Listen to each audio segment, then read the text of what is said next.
On the fateful date of November 14, 1997, the vibrant life of 14-year-old Reena Virk met a heartbreaking and tragic end when a group of her peers lured her to a party. Ensnared by her peers under the guise of a party, little did she know that the festivity was a fabricated ruse concealing a sinister plot against her. As the night unfolded, her absence raised concern among her family, triggering an unsettling realization that she hadn't returned home, and no one could account for her departure from the ill-fated gathering. They reported her missing, but initially, the police did little to locate her due to her history as a runaway and her past troublesome behaviors. Tragically, her lifeless body was eventually discovered, and the dark truth behind her death would be uncovered by the investigators. This is the tragic case of Reena Virk. Reena Virk was born on March 10, 1983 in Saanich, a district municipality on Vancouver Island in British Columbia in Canada. She came from an extended family that traced its roots back to India. Reena's mother, Suman, hailed from an Indo-Canadian family, whereas her father, Manjit, was an immigrant from India. Reena's parents underwent a conversion from Hinduism and started embracing the beliefs of Jehovah's Witnesses despite being in the Saanich community, where Sikhism was prevalent among Indo-Canadians. Growing up, Reena grappled with the persistent awareness of her outsider status, yearning for acceptance from her peers. Unfortunately, she became a target of relentless bullying due to her unconventional appearance and ethnic background. In a predominantly white school, her non-mainstream looks, coupled with being overweight and having brown skin, set her apart. Adding to her challenges, Reena faced the weight of adhering to her parents' strict religious principles, a stark contrast to her peers who were beginning to explore newfound freedom from their parental control. Concerns heightened when her parents discovered the prolonged bullying she endured since she started school, and suspected that it might have taken a toll on her mental well-being and that she was slipping into depression because of it. In May 1994, the family relocated, and this led to Reena transferring from Burnside Elementary School. Her parents hoped this relocation would put an end to the persistent bullying, and initially, it seemed to be working. Reena's spirits had been lifted, and she even forged a new friendship that brought her considerable joy. However, the positive turn took a downturn when the newfound friends shunned her and distanced themselves, reigniting the cycle of bullying.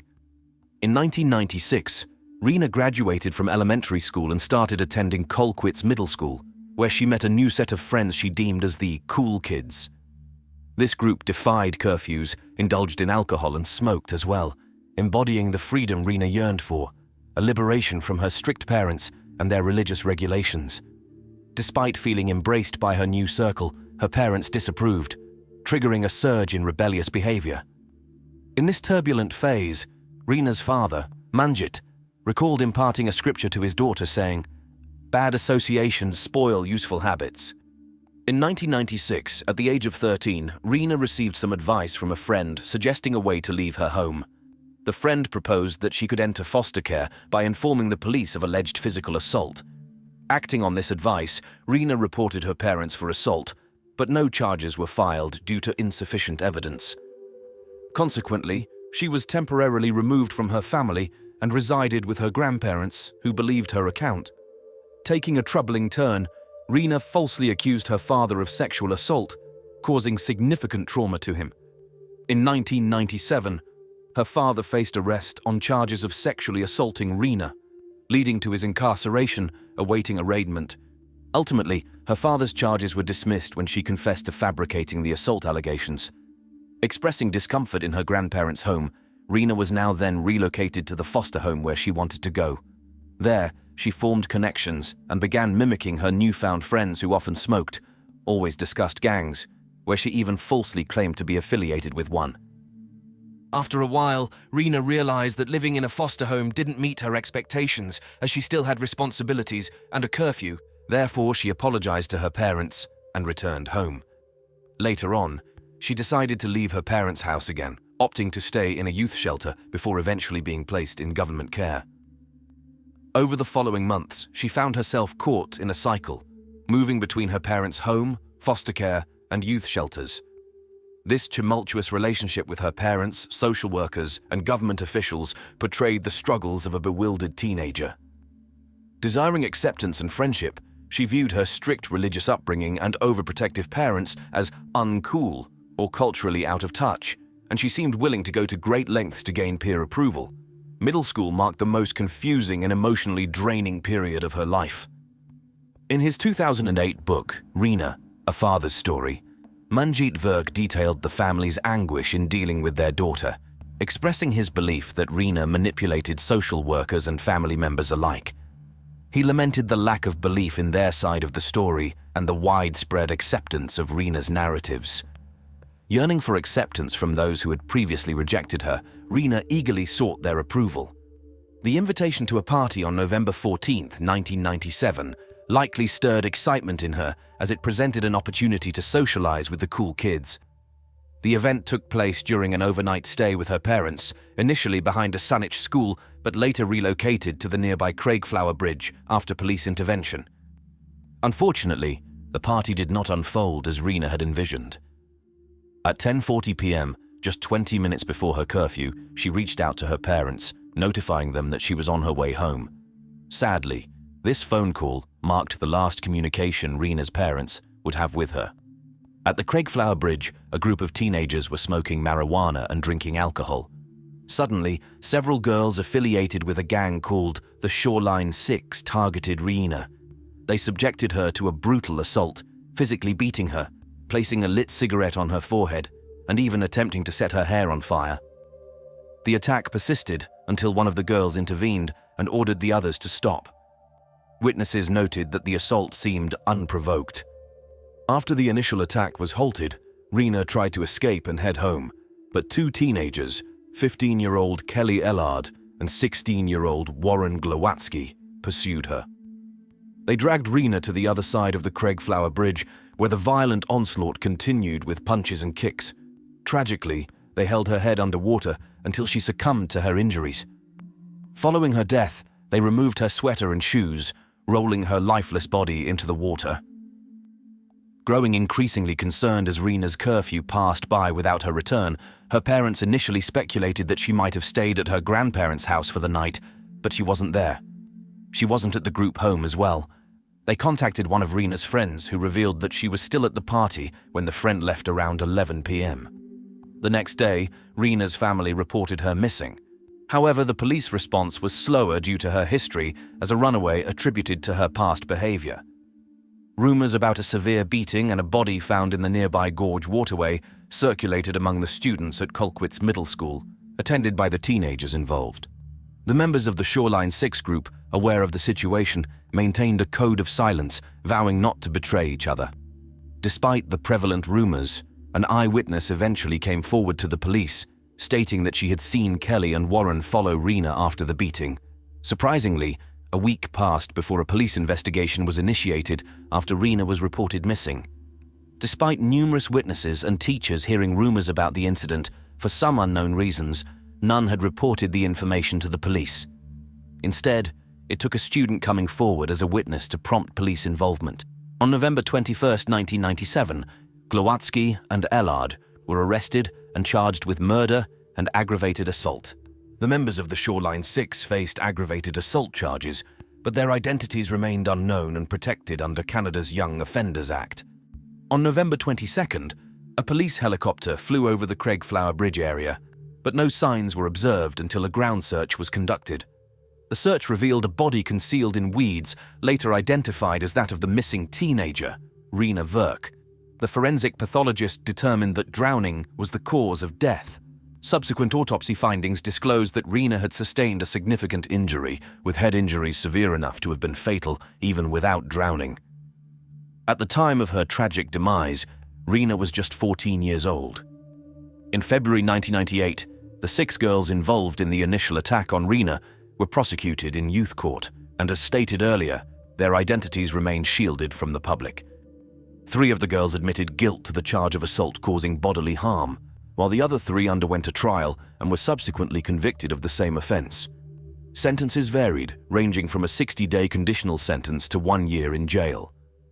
As for Ellard and Glowatsky, who were charged with Reena's murder, they faced a different legal process. Despite their ages, they were tried in adult court due to the severe nature of the crime.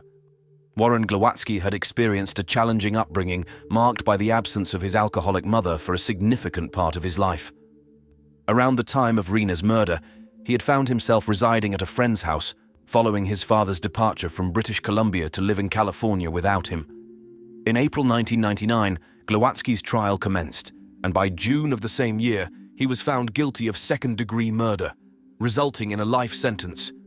As a minor at the time of the crime, he was eligible for parole after serving 7 years in prison.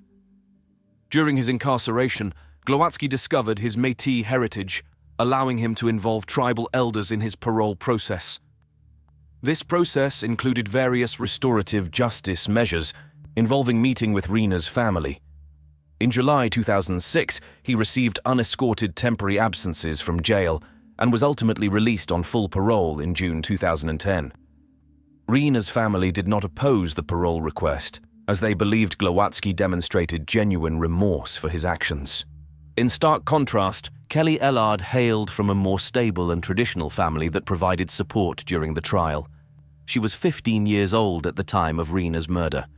Despite her lawyer's request to have her case tried in youth court, the Supreme Court of Canada rejected this plea due to the level of violence involved in the crime and an apparent lack of remorse. Initially convicted of second-degree murder in March 2000, her conviction was overturned in January 2003 on grounds of an unfair trial. Released on bail while awaiting her appeal, Ellard had served 18 months of her life sentence. However, during this period of release pending a new trial, she faced charges of assault causing bodily harm for beating a 58-year-old woman in a Vancouver park. Her bail was revoked, and she was returned to prison by March 2004. In June 2004, Kelly Ellard faced a new trial. Witnesses testified that she had bragged about being responsible for Reena's death. Glowatsky asserted that he had witnessed Ellard drowning Reena, but Ellard's lawyer questioned Glowatsky's credibility, highlighting alleged inconsistencies in his initial statements to the police and during the trial. Throughout her trial, Ellard admitted to assaulting Reena, claiming it was in defense of her friends as she thought that she was going to hurt them. However, she vehemently denied committing murder. She shifted blame, asserting that Glowatsky and 2 other girls were the ones responsible for Reena's death. She expressed a resigned acceptance of an impending conviction, stating, "I'm obviously going to be convicted. You've got what you want. My life is ruined." Ellard showed no remorse for her actions and failed to disclose the motive behind the planned attack. After deliberating for 5 days, the jury reached an impasse, leading to a mistrial declared by the judge in July 2004 due to a deadlock among the jurors. In February 2005, Kelly Ellard faced a new trial, with Glowatsky once again serving as the key witness. Glowatsky reiterated his testimony, affirming that he and Ellard had assaulted Reena, leaving her lifeless in the water. On April 12, 2005, Ellard was convicted for the second time of second-degree murder and received a life sentence with no chance of parole for 7 years. However, in September 2008, the British Columbia Court of Appeal overturned Ellard's second-degree murder conviction, ordering a 4th trial on the grounds that the judge in her 3rd trial had provided incorrect instructions to the jury regarding the testimony presented in the case. This legal saga finally concluded in June 2009 when the Supreme Court of Canada upheld her conviction for second-degree murder, putting an end to the prolonged legal proceedings. In 2017, Ellard was granted day parole, and by 2019, she received additional privileges such as overnight leaves and extended day parole. The Parole Board of Canada approved the continuation of Ellard's day parole. This decision drew significant media attention on July 14, 2020, as Ellard, who had initially received a life sentence, was now serving time on day parole. During her time on parole, Ellard changed her name to Kerry Sim, started a family with her spouse, with the couple getting 2 children, and adhered to the conditions of her parole, including abstaining from alcohol and drugs and maintaining no contact with Reena's family. The lingering question all this time, however, revolved around the motive behind the teenagers deciding to beat up Reena and end up murdering her. One supposed reason was revenge. Reena had previously lived in a group home with 2 of the girls involved in the assault, who accused her of stealing her phone book and making calls while spreading rumors. Another girl claimed she harbored resentment towards Reena for allegedly stealing her boyfriend. In the year 2000, when Reena's parents initiated legal action against the teenagers involved, as well as the British Columbia government and other parties, Reena's father stated, "Society doesn't make people take responsibility for their actions. This is one way to make them responsible." In 2012, Reena's mother addressed her daughter's tragic death and the detrimental impact of bullying on young individuals. She shared, "For so long, we were consumed with the legalities of dealing with our murdered child, the courts prolonging the cases, and it's kind of like you put your feelings and your grief on hold.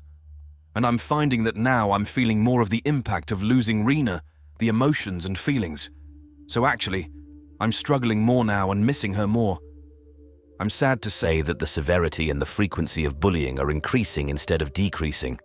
And also, I think we're all shocked by the means that young people are using to bully their peers, with cyberbullying and texting, all these things that were not there when Reena was killed.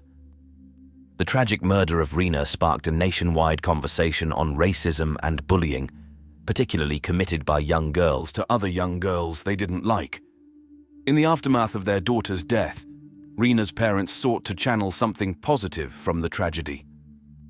They initiated various anti-bullying campaigns and inclusion programs and actively advocated for the implementation of anti-bullying measures in British Columbia schools.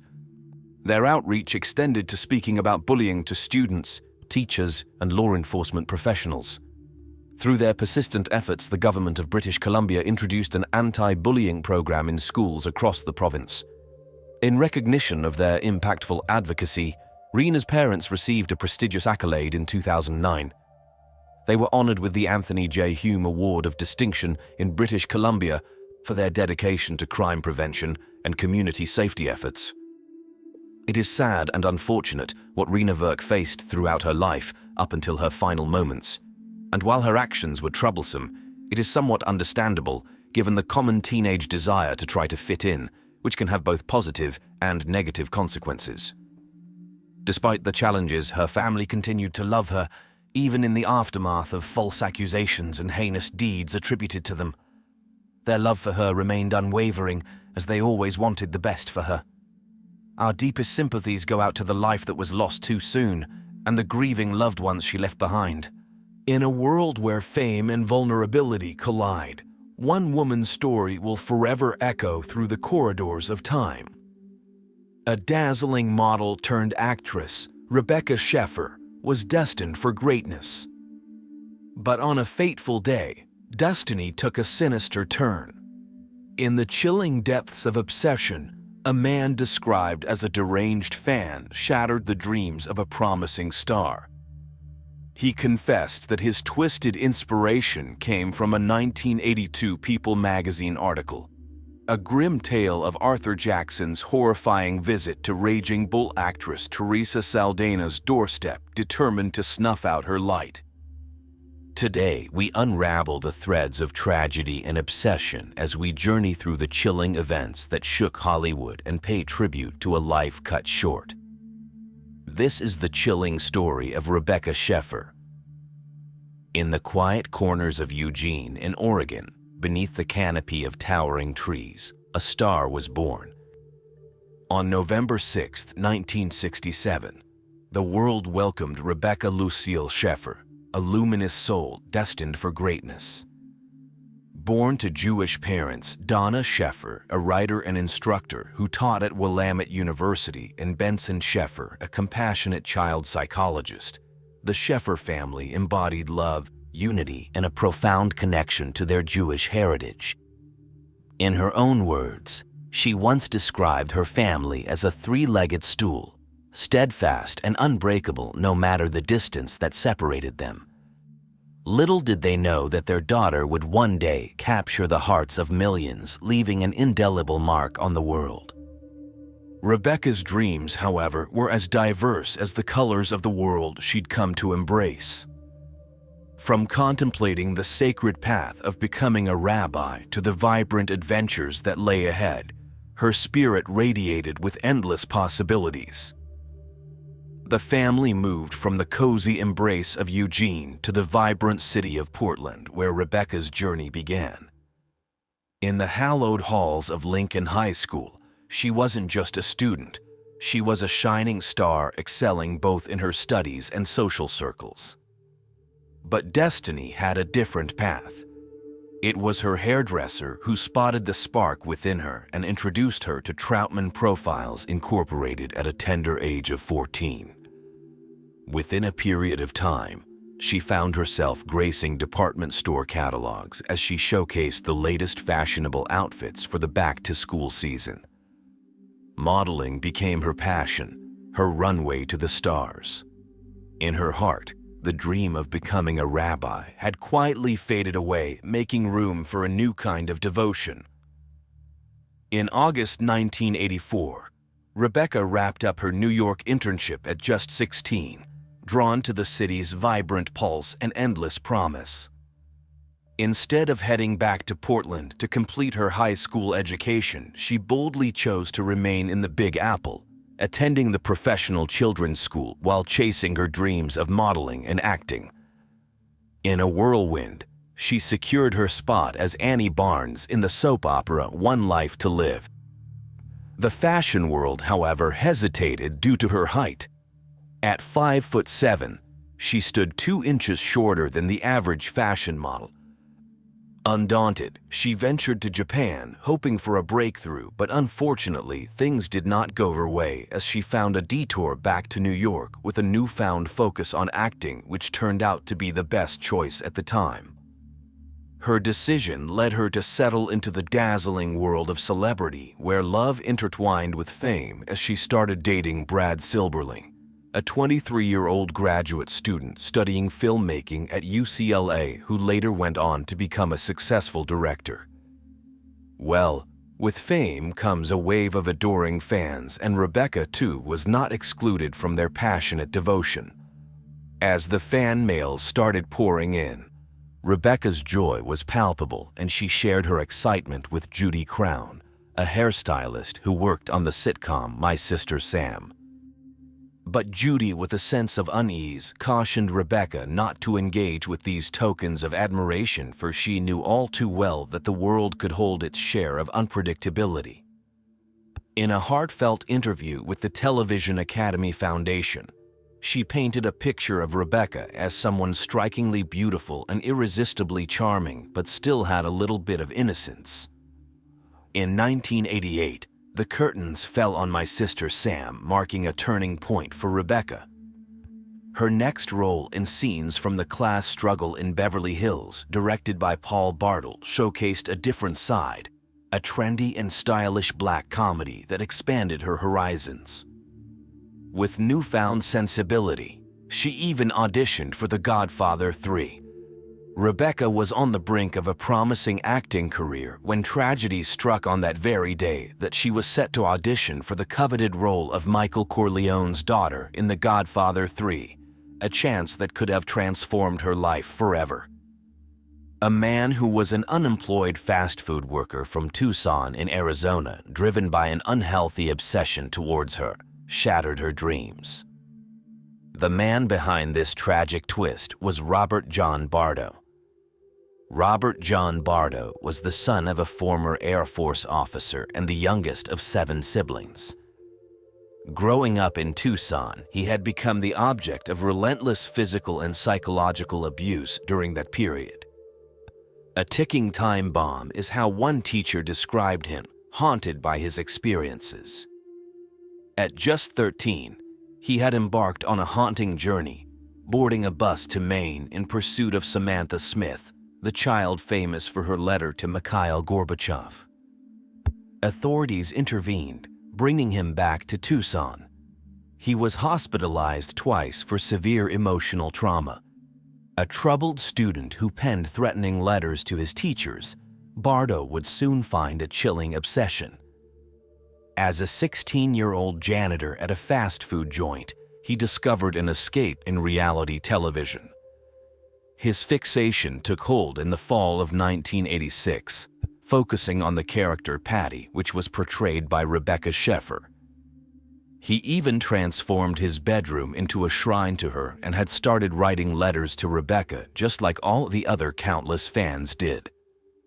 When Rebecca responded, deeming his letter the most beautiful whilst drawing a peace sign, a heart, and signing it off by writing with love from Rebecca, It ignited a spark in Bardo.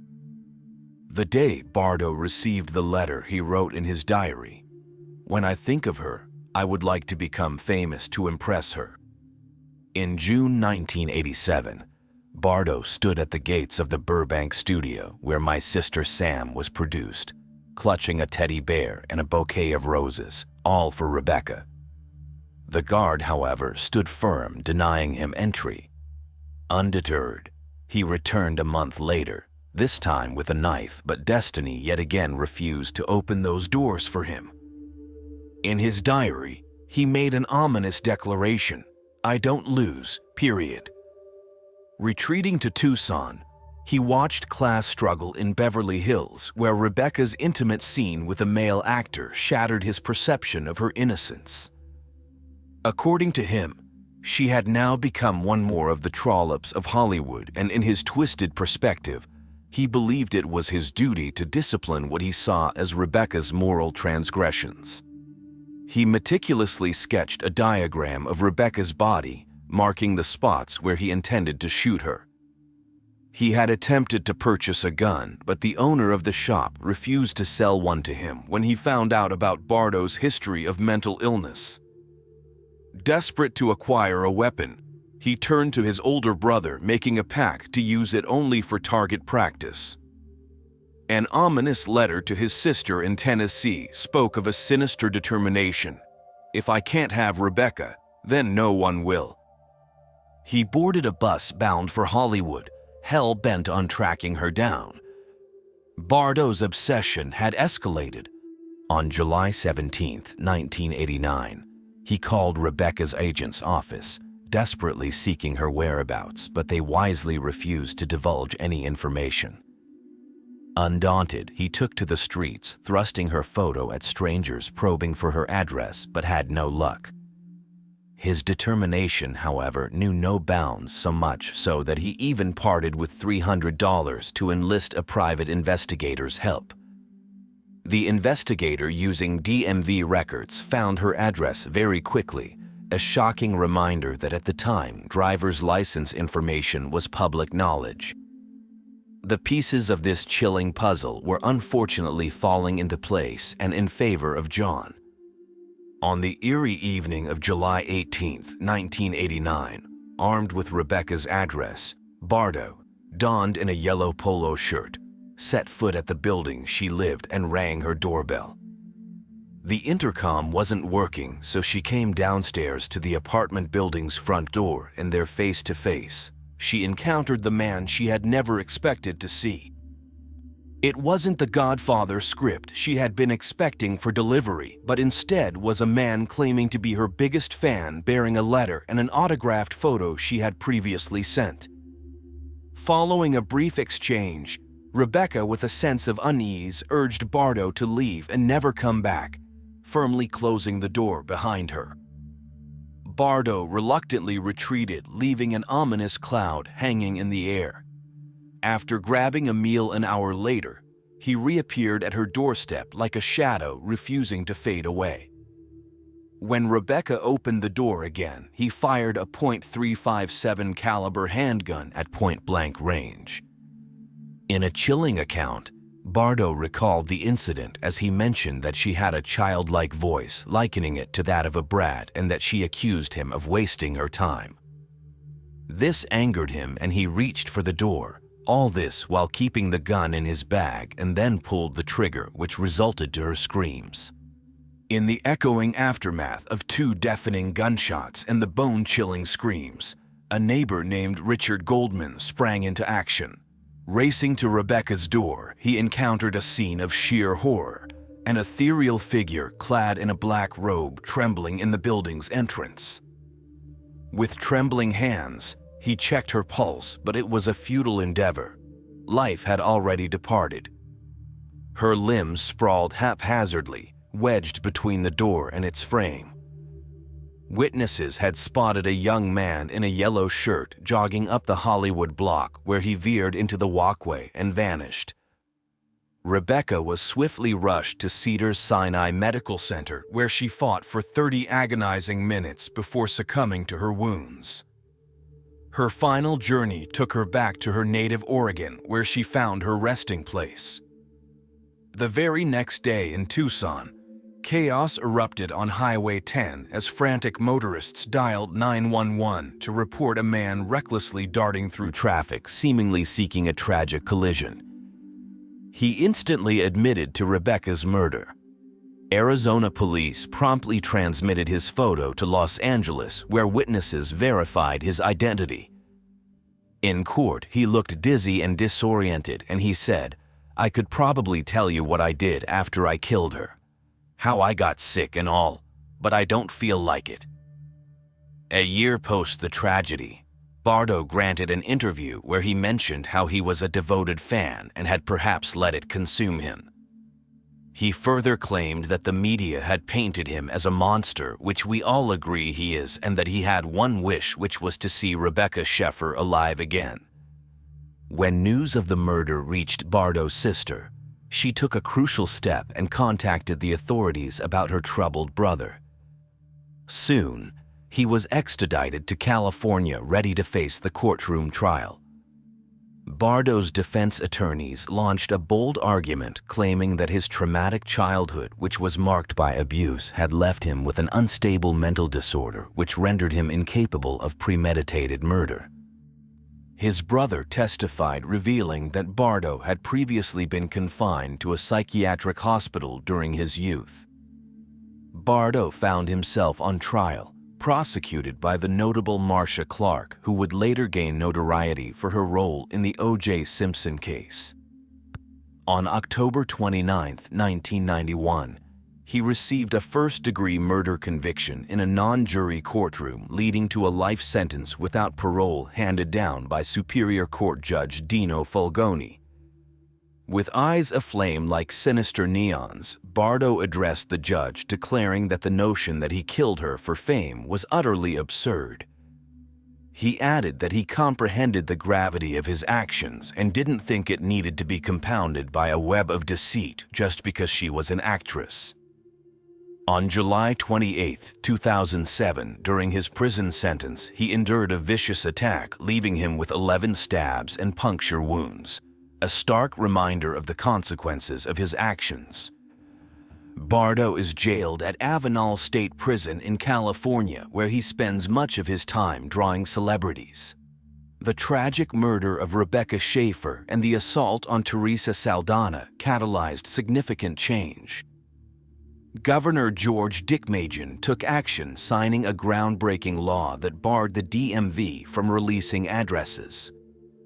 It also inspired the creation of the first ever threat management team within the Los Angeles Police Department.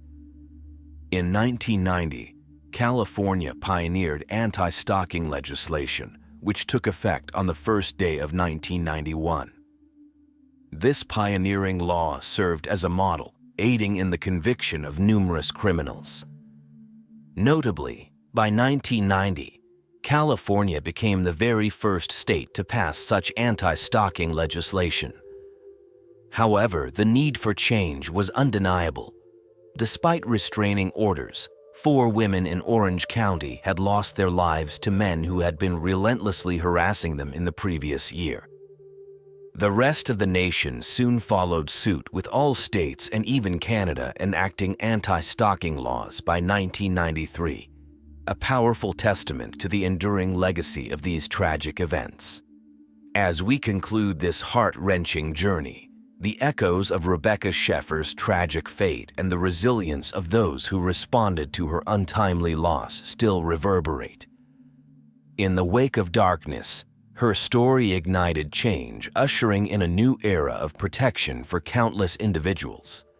She leaves behind a legacy not only as a brilliant actress and model, but above all as an extraordinary human being, forever etched in our hearts. May her memory and legacy forever live in our hearts and minds. This is a still image from the footage recorded by Els Van Doren's helmet camera during her skydiving venture, just moments preceding her tragic demise. Despite being a highly skilled and experienced skydiver, with numerous successful jumps, this particular instance led to an unfortunate end that nobody expected, with both her main and backup parachutes malfunctioning. Initially deemed an accident, a lingering suspicion persisted, prompting a more thorough investigation that shed light to the dark secrets in Van Doren's life and uncovered a shocking revelation. This was not any other skydiving venture that had gone wrong. This was actually a murder case and was dubbed by the media as the parachute murder. This is the twisted case of Els Van Doren. Els Van Doren was a 38-year-old Belgian woman married to an Antwerp jeweler named Jan de Wilde, and together they had 2 children, Vincent de Wilde and Carol de Wilde. While she worked in the family's jewelry store, Van Doren's true passion lay in skydiving. Initially taking up the sport with her husband in 1994, Van Doren surpassed his interest as her enthusiasm grew. With 2,300 jumps under her belt, she was an experienced skydiver. Every weekend and on bank holidays, she devoted her time to skydiving. In 1998, she delved into formation jumping and, by 2001, became a member of an all-female skydiving team who called themselves the Divas. The team even competed in the World Skydiving Championships in 2003, but unfortunately, Van Doren had to exit the group in 2004 due to health issues stemming from a hernia. After her recovery, Van Doren opted to skydive for enjoyment instead of competing. She became a member of the Svartberg Parachute Club, and by 2006, her tally of successful jumps, as mentioned earlier, had surpassed 2,300. It was within this club that she formed a close friendship with a fellow skydiver, 26-year-old schoolteacher, Els Klottermans. Given their shared first name, Van Doren would later suggest the nickname Babs for her younger friend to minimize any potential confusion within the skydiving club they both attended.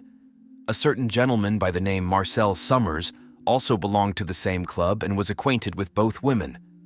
The trio not only developed a strong friendship, but also became diving partners during their skydiving ventures. With time, Van Doren found herself developing a stronger bond with Marcel, even though she was a married woman.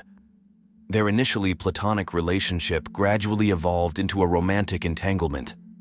Her family was used to her spending weekends away at the skydiving club, and this unknowingly provided a convenient cover, which prevented her husband from growing suspicious about her relationship with Marcel. They often frequented Marcel's apartment, spending their weekends together without any worry. Little did Van Doren realize that she and Babs were not just sharing a first name, but also the same man. Unbeknownst to both women, Marcel had been secretly involved with both of them intimately. To manage both affairs, Marcel devised a schedule, allocating specific days for each woman. Fridays were dedicated to spending time with Babs, while Saturdays were reserved for Van Doren. This arrangement proved advantageous for Marcel for some period, however it would be short-lived when an unexpected twist awaited them, one particular weekend. On the evening of Friday, November 10, 2006, Babs arrived at Marcel's residence as per their regular weekly arrangement. Unbeknownst to her, Els Van Doren had decided to surprise Marcel by showing up unexpectedly that same night. Babs and Marcel had been dining together at the time, and upon returning to Marcel's apartment, they were met with Van Doren, who was waiting outside his door. The subsequent conversation that took place was unknown, but what was known for sure is that night, it was not Babs who shared Marcel's bed. Instead, she found herself relegated to sleeping in a sleeping bag on the living room floor, while Van Doren and Marcel took the next phase to the bedroom. There in the living room, Babs noticed Van Doren's parachute and other skydiving gear in close proximity. Feeling wounded and betrayed after being deceived and replaced by her friend, Babs succumbed to an unthinkable action, one that would culminate in a tragic outcome later on. On November 18, 2006, 12 members of the skydiving club, including Van Doren, Babs, and Marcel, embarked on a flight over Flanders. The plan involved Van Doren, Babs, Marcel, and another skydiver named Tom executing a 4-person formation jump at 13,000 feet. In this formation, they would interlock hands before releasing and deploying their parachutes. As they readied for the jump, Els, Marcel, and Tom leaped from the plane as intended. However, it seemed that Babs, perhaps due to a delay or intentionally, jumped slightly later than the others. During the free fall, Babs was not able to catch up with the group, and therefore, at 9,000 feet, Marcel, Van Doren, and Tom broke the formation, preparing to safely open their parachutes. At this juncture, it became evident that a serious issue had arisen. As Van Doren attempted to engage her parachute by pulling the cords, it refused to open. Striving to remain composed, she recollected the emergency procedures during her training, and having encountered a failed parachute once before, she had successfully deployed the reserve parachute on that occasion. However, in this instance, hurtling through freefall at approximately 200 kilometers per hour, she had a mere 20 seconds or less to execute a life-saving maneuver for a successful landing. Despite her efforts, pulling the reserve cord proved futile, and the parachute remained unresponsive. With her desperation escalating, she persisted in tugging at both the main parachute and reserve cords, yet no response ensued. Marcel, who was 800 meters above, observed Van Doren, who was a mere 500 meters from the ground, and sensed that something was wrong, as her parachute had still not been deployed, but he could do nothing but just witness the unfolding horror. In a final, desperate attempt, Van Doren tried to untangle the cords of her parachute, hoping to activate it, but her fate had already been sealed. Meanwhile, on the ground, in the town of Opglabbeek, as these events occurred, a woman was outside hanging laundry in her garden. A resounding thud made her grow alarmed at what had happened. Glancing upward, she witnessed an individual descending from the sky with a parachute towards her garden. This spectacle wasn't unfamiliar, given that her residence was merely a few kilometers from the skydiving club and its landing field. While turning to resume her laundry task, the woman spotted a white fabric entangled on top of her shrubs. Drawing closer, she saw a person lying amidst the bushes. Swiftly, she called her husband, who was also in the garden attending to maintenance duties, and they promptly contacted emergency services.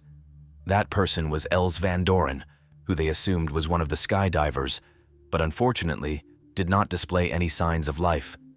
On the other hand, Marcel secured a safe landing spot and sprinted through the streets, frantically calling out for Van Doren and trying to pinpoint her location. Spotting an ambulance, Marcel gave chase, following it to the nearby site where Van Doren had descended. As he rushed towards her, he had to be restrained, allowing the emergency crew to approach. Upon the arrival of emergency services, resuscitation efforts were initiated, but proved futile. Els Van Doren had succumbed.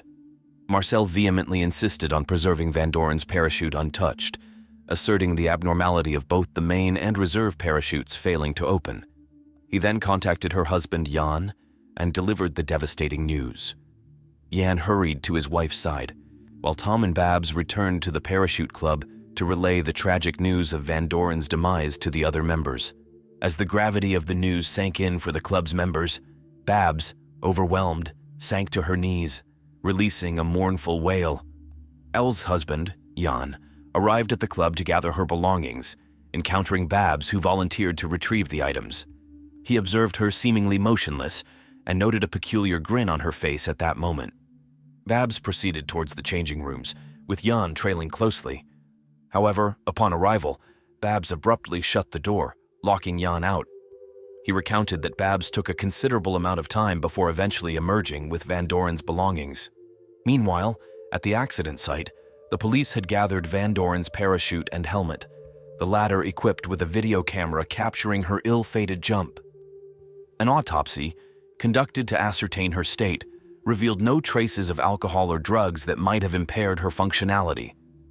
Her demise was classified as either a homicide or a suicide, attributed to numerous fractures and internal bleeding resulting from the impact of the fall. Suspicions arose within Van Doren's family, pointing toward the possibility of her being murdered by someone within her skydiving club, an individual well-versed on how the parachute works. Consequently, the club members were discouraged from attending her funeral, a plea that some members, including Els Klottermans, disregarded. The family's anguish intensified when the police disclosed that Van Doren had been engaged in a prolonged extramarital affair with Marcel Summers, spanning over 5 years. Jan, in particular, felt deeply wounded, discovering that fellow club members were aware of the affair, some of whom he considered friends from his own club membership. To compound matters, Van Doren had falsely informed her club peers that she was separated from her husband. Her funeral took place a mere day before her daughter Carol's 15th birthday. During this solemn occasion, Carol addressed her mother through a heartfelt statement, recounting the family's repeated pleas for her to cease skydiving. She conveyed the family's longing for her presence. She, however, concluded her remarks by acknowledging her mother's individuality and emphasizing that she would have been unhappy if she had to abandon what she loved to do. In response to the escalating concerns surrounding the failure of Van Doren's reserve parachute, the police initiated an investigation shortly after the funeral. A parachuting specialist, well-versed in parachute mechanics, was enlisted to scrutinize Van Doren's parachute, seeking to identify any irregularities. Swiftly, the expert discerned a critical absence, a vital component of her parachute, the pilot chute.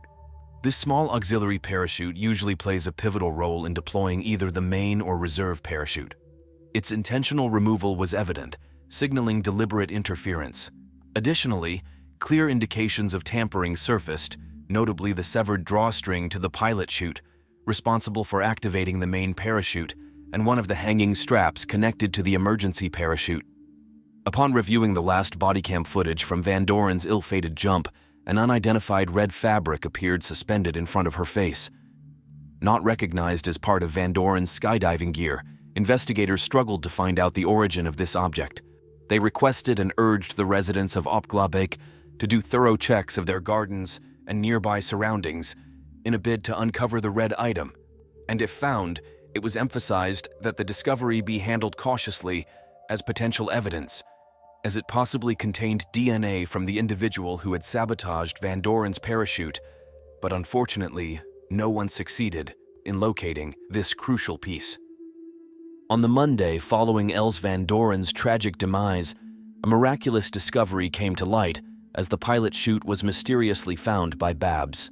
She claimed that on returning from Marcel's apartment, she spotted the chute hanging from a tree during her journey between Opklabeek and Genk.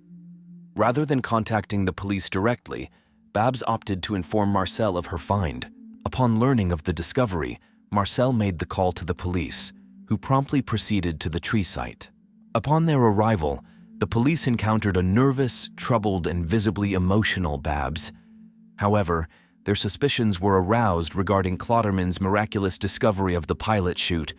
She asserted that it was purely coincidental, attributing it to her decision to take a different route home that day compared to her usual journey. According to her account, being stuck behind a slow-moving tractor led her to glance upward, where she spotted the chute dangling around 20 meters above, interpreting it as a heavenly sign from Van Doren. Police, however, remained skeptical, as the fact that the pilot chute was missing was known only to the investigators at that point.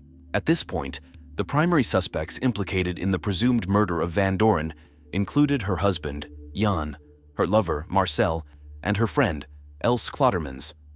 Police conducted searches at Marcel's residence and would later clear him as a suspect. Jan, Van Doren's husband, was also later cleared as a suspect by the authorities.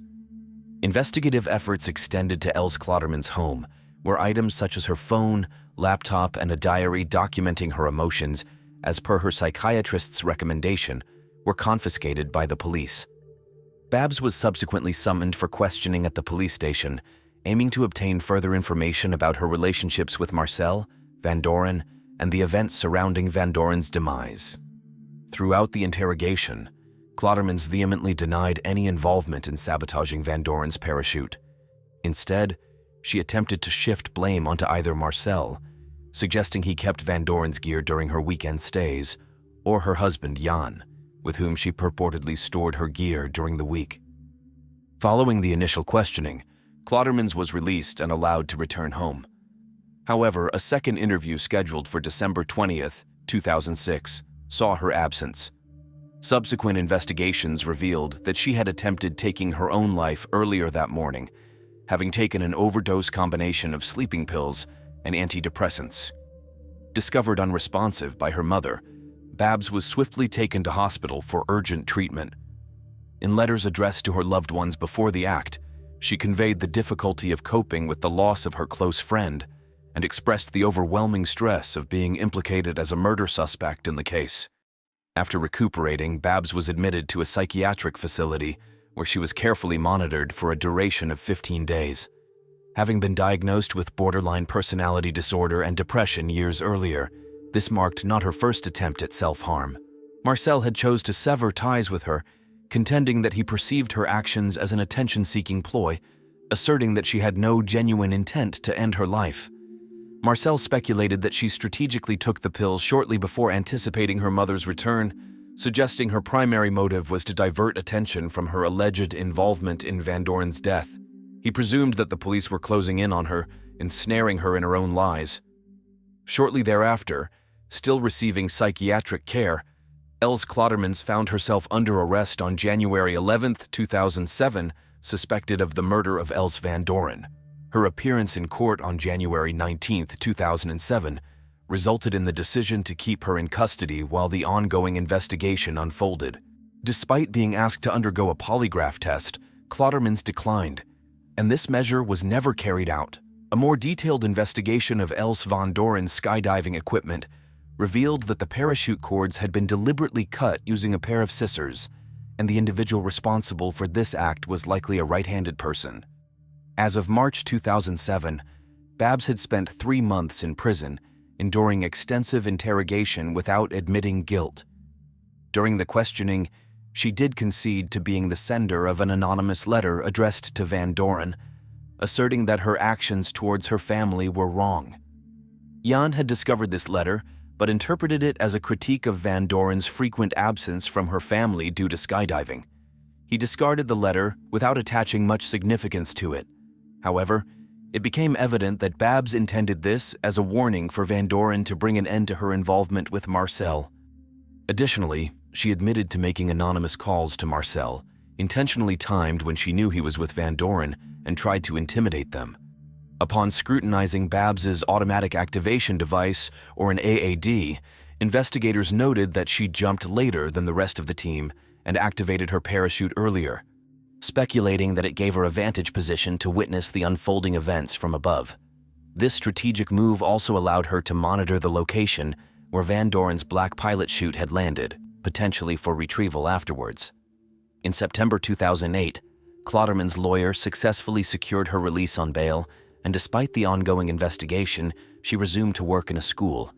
The murder trial commenced on September 24, 2010, with the prosecution expressing confidence in the adequacy of the evidence to secure a murder charge against Klottermans. The motive presented was rooted in jealousy upon discovering that her lover was engaged in a relationship with her close friend. In a previous statement to investigators, Klottermans had admitted to being aware that she held a subordinate position to Van Doren in the eyes of Marcel Summers, acknowledging that she was the second best since Summers clearly preferred Van Doren over her. Consequently, driven by a desperate desire to eliminate her romantic rival and remove Van Doren from the equation, the prosecution asserted a compelling motive for the alleged murder.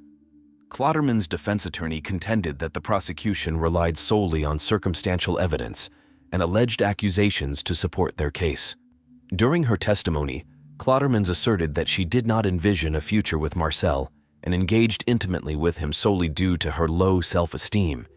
At one point, she even attempted to shift blame towards Carol, Van Doren's daughter, suggesting that she might have sought to retaliate against her mother for being away most of the weekends.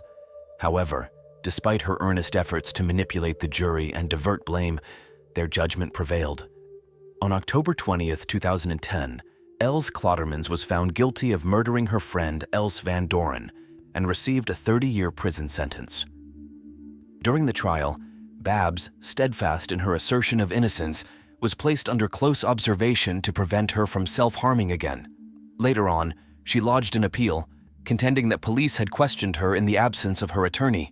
In May 2011, her appeal was rejected. However, in June 2022, following a third appeal, and after serving only 12.5 years, Els Klottermans was granted conditional release from prison and is now a free woman. It is unfortunate what happened to Els Van Doren, and also sad what her family had to go through after everything came to light. Our deepest sympathies go out to the life that was lost and the grieving loved ones she left behind. In the quiet suburbs of Perris, California, a family lived behind closed doors, hidden from the world's scrutiny. But what unfolded within those walls would shock the nation and shed light on a dark reality that few could fathom. This is the story of the Turpin family, a tale of secrecy, abuse, and the resilience of the human spirit. David and Louise Turpin seemed like an ordinary couple, raising their 13 children in a seemingly typical suburban home. However, behind the facade of normalcy lay a horrifying truth. A truth that would come to light in a moment of courage and desperation. David Allen Turpin, born to Betty and James Turpin on October 17, 1961, in Princeton, West Virginia, hailed from a devoutly religious family and experienced a typical upbringing. During his time at Princeton High School, he actively participated in various extracurricular activities such as the Bible Club, Chess Club, Science Club, and a cappella chorus. Following his high school graduation, David enrolled in Virginia Tech University in Blacksburg, Virginia, where he pursued a degree in electrical engineering. Renowned for his brilliance in computer engineering, he later secured positions at prestigious defense technology companies like Northrop Grumman and Lockheed Martin. In contrast, Louise Anna Turpin entered the world on May 24, 1968, in Princeton, West Virginia, as the eldest among 6 siblings born to Phyllis and Wayne Robinette. Wayne, a preacher, and Phyllis, who also worked as a Walmart cashier while singing in the church choir, provided the backdrop for Louise's upbringing. The childhood of the Robinette children was extremely distressing. Wayne and Phyllis frequently disagreed, leading to a harsh treatment of their children. From a young age, Louise, her sisters, and her mother endured sexual abuse from a family member. Teresa, Louise's sister, revealed that this traumatic experience was a significant, unspoken secret within the family. Elizabeth, Louise's younger sister, later revealed to People magazine that Louise fiercely shielded her younger siblings. She described Louise as gentle, compassionate, and nurturing, striving to comfort them amidst their parents' intense conflicts and shield them from their predatory relative. When Louise was 15 years old, she encountered David Turpin, 22, at church, sparking a romantic connection between them. Fearful of how Louise's parents would react, they chose to keep their relationship clandestine. Upon discovering the truth, Phyllis, Louise's mother, eventually accepted their bond, influenced by David's upbringing in a devout Christian family and Louise's assurances. However, they opted to conceal their relationship from Wayne, Louise's father, aware of the potential fury it would provoke from him. In January 1985, David, aged 23, visited Princeton High School, his alma mater from 5 years prior, where Louise was currently enrolled. Through persuasion, he convinced the school staff to allow him to remove Louise from class. Willingly, Louise accompanied David out of school, embarking on a journey southward with plans to elope. Upon realizing Louise's absence, her parents notified the authorities. Before authorities could intercept them, the couple had already reached Texas, intending to marry in secret. Surprisingly, they acquiesced to returning to West Virginia without resistance. Upon their return, the couple anticipated Wayne and Phyllis's wrath, yet were met with surprising calmness. Initially, Wayne directed his anger towards Phyllis for permitting their daughter's relationship with David. However, he eventually recognized the challenge of separating two deeply in love. Consequently, Wayne consented to their marriage, which took place in a modest ceremony in Perrysburg, Virginia, on February 11, 1985. 2 years later, Wayne and Phyllis parted ways, with Wayne assuming the role of Chief Deputy Assessor for Mercer County. Following their marriage, Louise began to distance herself from her family. Freed from her parents' strictures, she eagerly embraced a life of autonomy and happiness. In 1988, Louise welcomed their first child, a daughter, followed by another addition 18 months later in 1990. Subsequently, David's job transfer with General Dynamics prompted the family's relocation to Fort Worth, Texas, settling in the modern neighborhood of Meadow Creek. With David's lucrative income, the Turpin family enjoyed a lavish lifestyle. Eager to showcase her newfound prosperity, Louise extended an invitation to her family from West Virginia to visit. Having grown up without financial abundance, Louise seized the opportunity to exhibit her current success.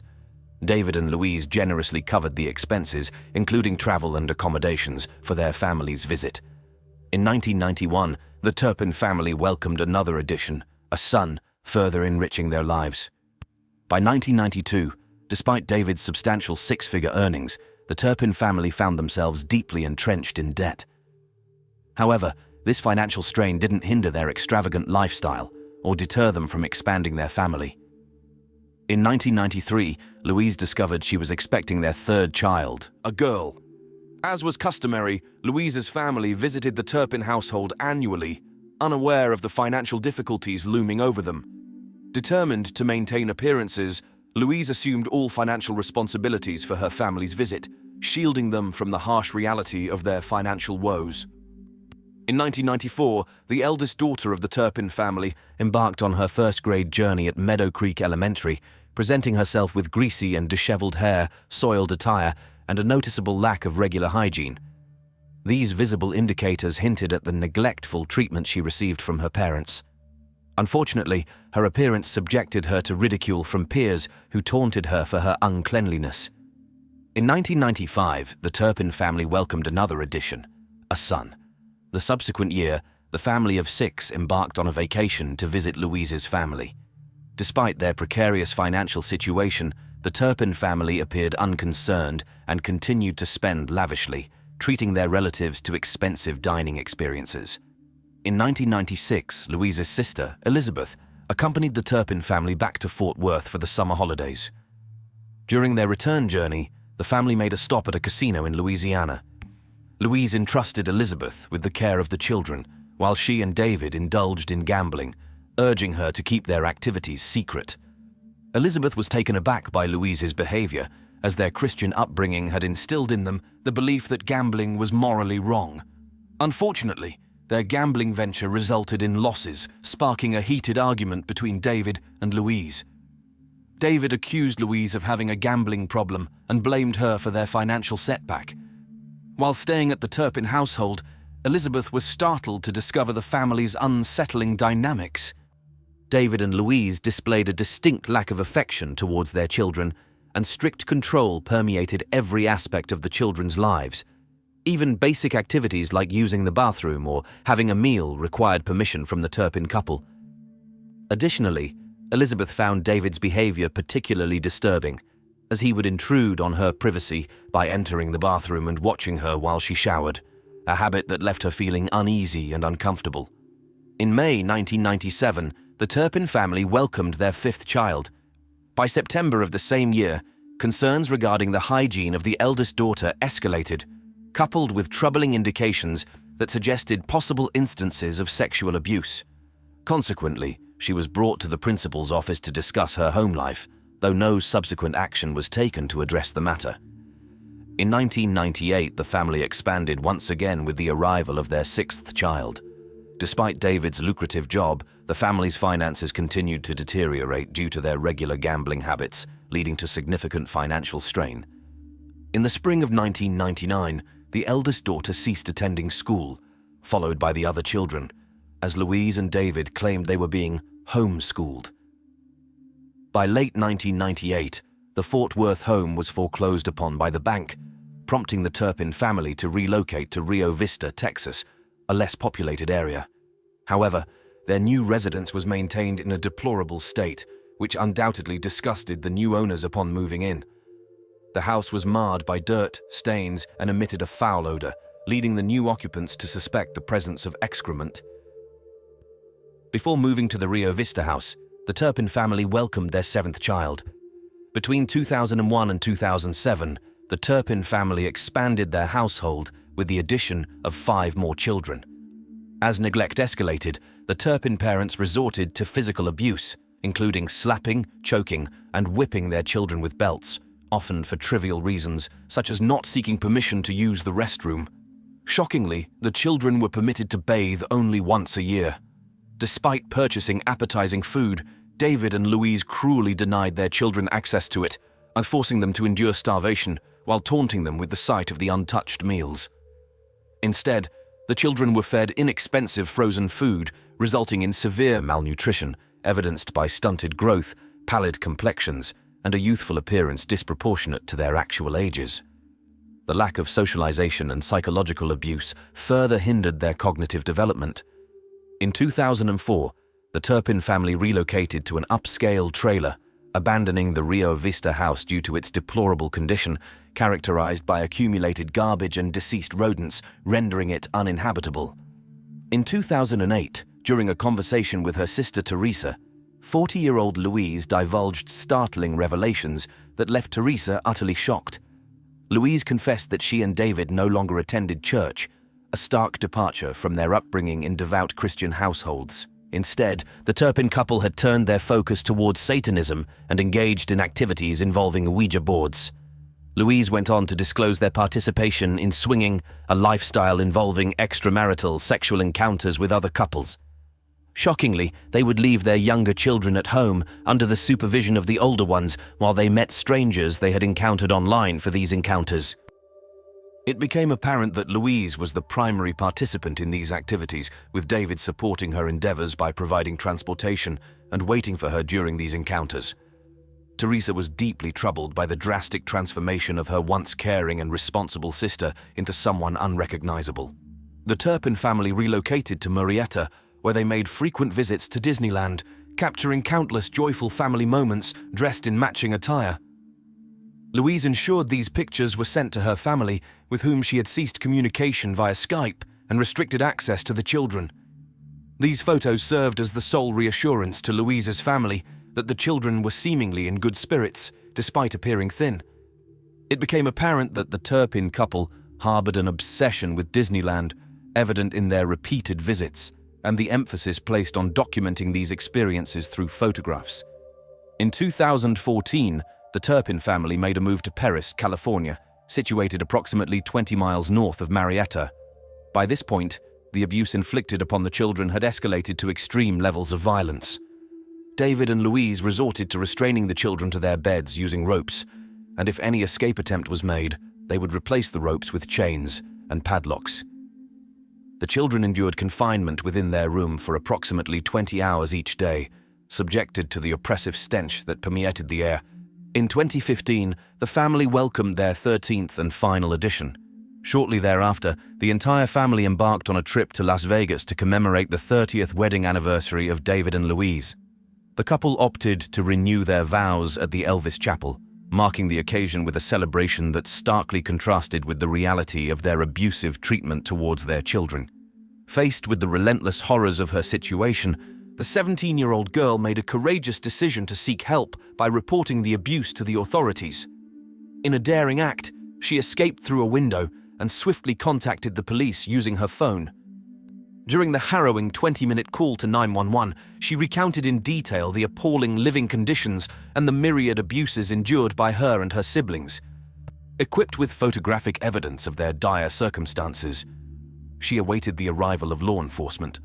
When the police reached the scene, they were confronted with a frail and emaciated figure, resembling a child no more than 10 years old.